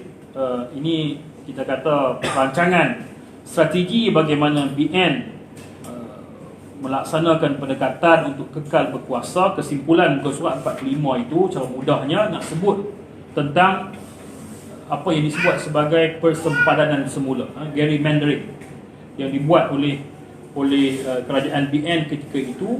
Dia ubah dia punya, kita kata apa, ubah goalpost lah, pianggul tu dia sentiasa ubah supaya sesuai dengan kedudukan dia. Jadi setiap kali pilihan raya menang sentiasa lah, sebab dia ubah sempadan dengan advantage kepada parti pemerintah at the expense of opposition ketika itu. Baik. Kemudian tajarub at-tahalufat bainal mu'aradah. Ini mula fatrah baru. Lawan tak menang-menang dengan kerajaan. Bermulalah fatrah di mana kita ataupun PAS dalam tahaluf siasi. Baik. Wa akhiran hadasat sira'at fi ri'at al-hizb al-hakim bain al-mahadir Muhammad رئيس الحزب ونائبه أنور إبراهيم بتعاون بينهما ضد الجهة الأخرى تنكو غزالي حمزة. Baik. Di sini nak sebutnya mula bibit-bibit tu bila mana asalnya bagus, Anwar masuk dalam UMNO, Mahathir semua okey. Mula pertemuan di antara kem Mahathir, Anwar dan juga kem Tengku Ghazali. Dan dikatakan di sini dikatakan sebenarnya dalam pemilihan UMNO itu kem Tengku menang, tapi disebabkan oleh perancangan Mahathir, Tengku kalah, maka tak puas hati keluar Tengku Ghazali daripada UMNO dengan menubuhkan semangat 46 bil hizb 46 dengan nama semangat 46. Tapi kalau Ustaz Azhar Idrus ada ketika itu, mungkin disebut parti berat nanam lah. Tapi disebut 46 lah. 46. Jadi PAS bersama dengan mengambil, sekali lagi PAS mengambil kesempatan bersama dengan semangat 46 dalam Angkatan Perpaduan Ummah. Wa qama al-hizb al-islami atahalu bi hadha al-hizb الجديد بتركيز طلب الحزب القيادي الحكومات ولاية كلانتان وترنغانو وقدح وشروط أخرى منها تطبيق النظام الإسلامي على حسب الدستور والتدرج في سلطة الحكومة الولاية. Jadi PAS berlaku konflik dalam krisis dalam UMNO, Tengku Ghazali ditenang keluar, tubuh semangat 46, PAS hulur tangan untuk bersama dengan semangat 46 menubuhkan Angkatan Perpaduan Ummah dengan syarat Kelantan, Terengganu dan Kedah bagi kepada PAS dan tidak ada tentangan ataupun halangan untuk PAS melaksanakan Islam secara beransur-ansur. Dan strategi ketika itu parlimen diserahkan kepada semangat 46 dan strategi itu berjaya. Tengku Ghazali dan timnya kalah di kebanyakan tempat di parlimen dan Terengganu, Kelantan terus berkuasa di bawah Angkatan Perpaduan Ummah. Baik, kita tahu cerita dia tak lama. Wajara at-tahalluf fi intikhabat 1990 intasara Hizb al-Islami fi wilayah Kelantan مرة أخرى بأغلب الثلاثين في مجلس الولاية والمقاعد الأخرى الكبيرة في ولاية ترنغانو وقدح ومقاعد في ولايات أخرى. Ini kesan bersama dengan semangat pemenang. Menang Kelantan, menang banyak kursi di Terengganu dan juga di Kedah. Dan parti UMNO yang baru tidak menang ataupun tidak memenangi kursi yang banyak di parlimen. Walam tahsul jabhatul wataniyah al-hakim fi Kelantan maq'adun wahid wa tamma tashkil al-hukumah al-khilafiyah fiha bi'azatil Syekh Abdul Aziz Tunku Abdul Aziz lah. Di Kelantan UMNO tak cari makan dan Tunku sebagai menteri besar. Baik. Jadi ceritanya sekarang ni masuk kepada Angkatan Perpaduan Ummah dan sebagainya, dan kita tahu ceritanya tak lama apabila PAS kembali bersendirian.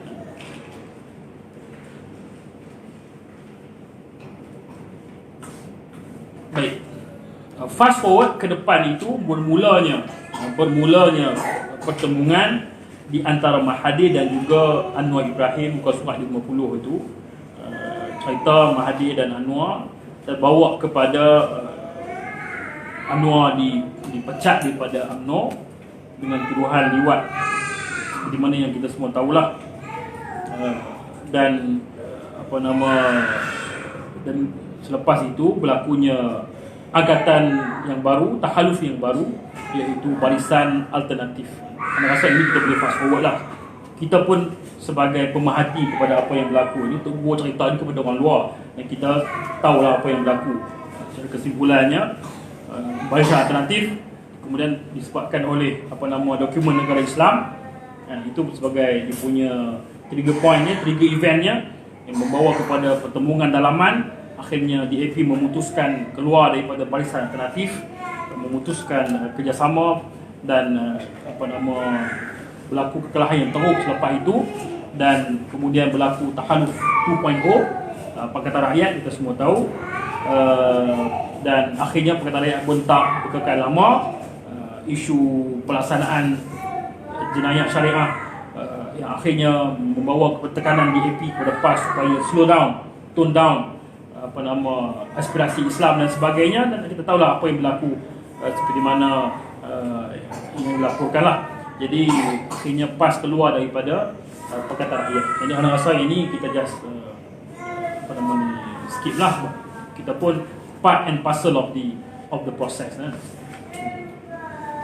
Kemudian akhir sekali muka surat 56 ni cerita pilihan raya tahun 2018 lah. Yang saya tak perlu baca kot. Cerita dia sekadar nak melaporkan lah apa yang berlaku. UMNO jatuh, PN jatuh, dan diganti oleh Pakatan Harapan. Dan ketika itu ada 3 kelompok, Pakatan Harapan, Barisan Nasional dan juga Gagasan Sejahtera. 3 kelompok, dan Pakatan Harapan berjaya memenangi pilihan raya, jatuhnya UMNO, dan PAS memenangi Kelantan dan juga Terengganu, dan juga sebagian besar di negeri-negeri yang lain. Ini yang rasa perlu dicarah lah. Ini ataupun memerhatikan sejarah yang berlaku baru saja.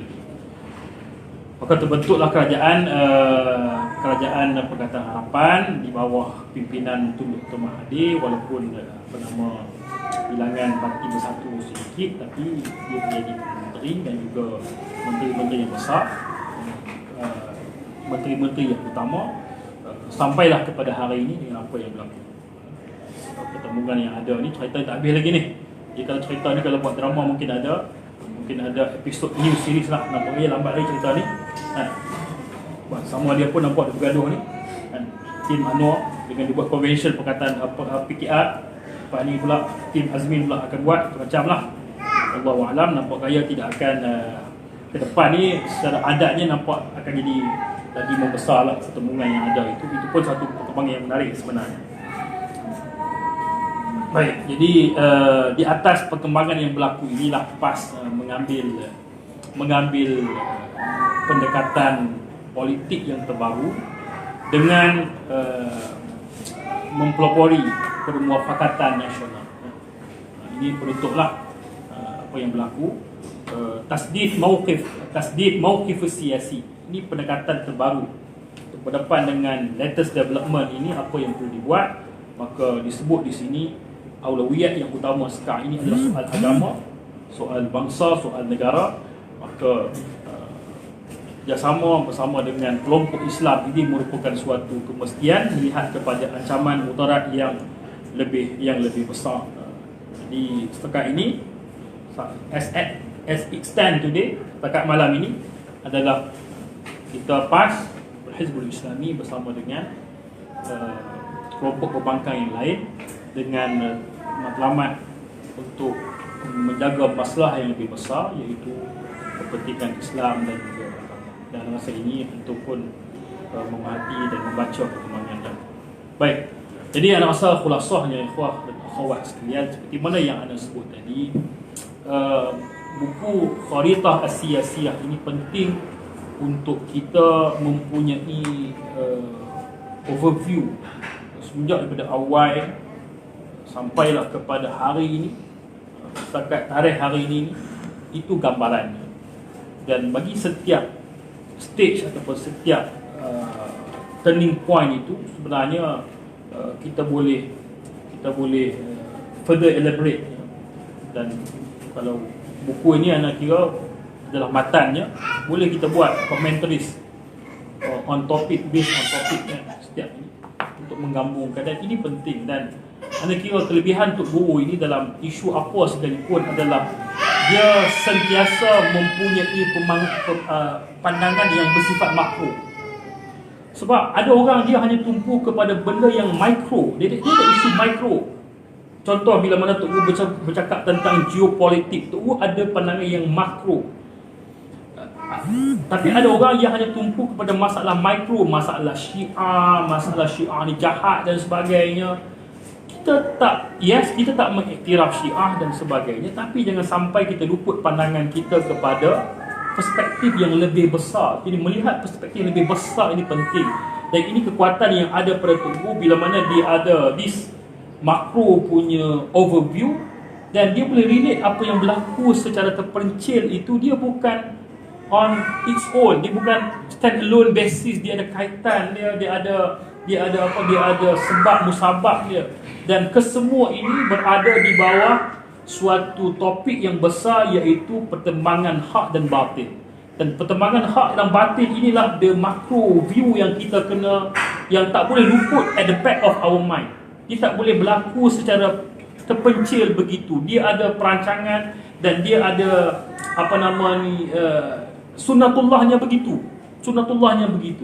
Jadi sebab itu bezanya gerakan Islam dan gerakan dakwah yang lain adalah apabila gerakan Islam kita ada this macro overview dalam menggerakkan Islam. Kita bukan sekadar nak memperjuangkan isu-isu sampingan yang tidak ada kaitan dengan isu makro yang melanda umat Islam. Begitu juga dalam konteks kita di Malaysia ini. Ini anda nampak secepat kan? Dia terkawal. Jadi anda rasa itu pentingnya, dan anda sedia sekadar itulah. Dan anda tak buka soal jawab, tapi anda buka sisi perbincangan kalau ada. Kalau ada perbincangan, tambahan dan sebagainya. Kita ada wakil daripada Ustaz Afiq daripada Dewan Pemuda PAS Pusat, dan juga sahabat ikhwah sekalian. Jadi anda buka perbincangan lah kalau ada. Kalau ada juga soalan, kalau tanya soalan susah, anda jawab dengan jawapan yang paling senang sekali. Jadi itu wallahu a'lam. Wallahu a'lam. Emosi pun tak ada. Anda buka lah kalau ada perbincangan, kalau ada in case. Sebenarnya anda buat slide tapi lupa nak bagi tahu untuk sediakan projektor. Apalah. Ha? Boleh.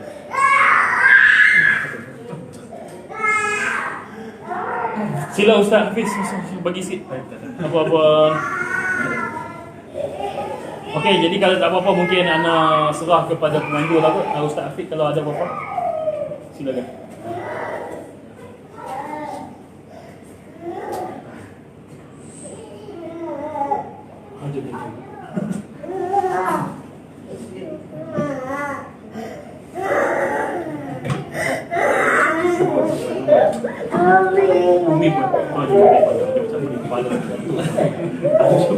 Ada soalan kan? Ada. Jadi rasanya terima kasih ucapkan kepada Ustaz Baik atas kesediaan untuk bersama-sama pada malam ini. Kami ucapkan terima kasih kepada semua yang hadir kerana kesediaan untuk bersama-sama dalam panggilan malam ini. Dan mohon maaf atas segala kekurangan yang ada. InsyaAllah kita akan aturkan daurah yang kedua dengan fasiliti yang lebih baik insyaAllah. Sebab kita mengharapkan segala pemikiran yang ada pada Tok Guru ini dapat dipahami oleh semua. Apa yang Tok Guru tulis ni sebenarnya boleh dipahami dengan ijtihad yang berlaku hari ini. So bila kita faham peta satu-satu stesen sampai ke akhir ni, kita boleh memahami secara penuh apa yang diharapkan oleh Tok Guru. Cuma ramai yang tak membaca. Itu masalah. Termasuklah buku-buku yang lain. Kadang-kadang Tok Guru tulis itu semata-mata untuk beri kefahaman kepada ahli PAS. Ahli PAS dia tak faham kenapa Syiah Tok Guru tulis. Tapi dia kadang share, kadang tak share. tapi tak baca kan. Jadi tetap dengan masalah yang sama, macam masalah Syiah dan sebagainya. Jadi perlu untuk kita kembangkan, bincangkan idea-idea ni supaya kita faham lah. Dan kita harap tuan-tuan boleh tengok buku yang ada. Kalau ada lebih boleh beli dan sebarkan kepada rakan-rakan lah. Ini dalam bahasa Malaysia, jarang. Sedang diterjemahkan. Tapi wallahu a'lam lah, dengan kondisi politik sekarang sama ada kita akan terbit kita tak pasti lagi. Diterjemah memang ada terjemahkan. Cuma ni memang tunggu tulis dah ada masalah. Tunggu tulis dan tunggu uji akhir. Dan sebenarnya ada isu dekat terpaksa.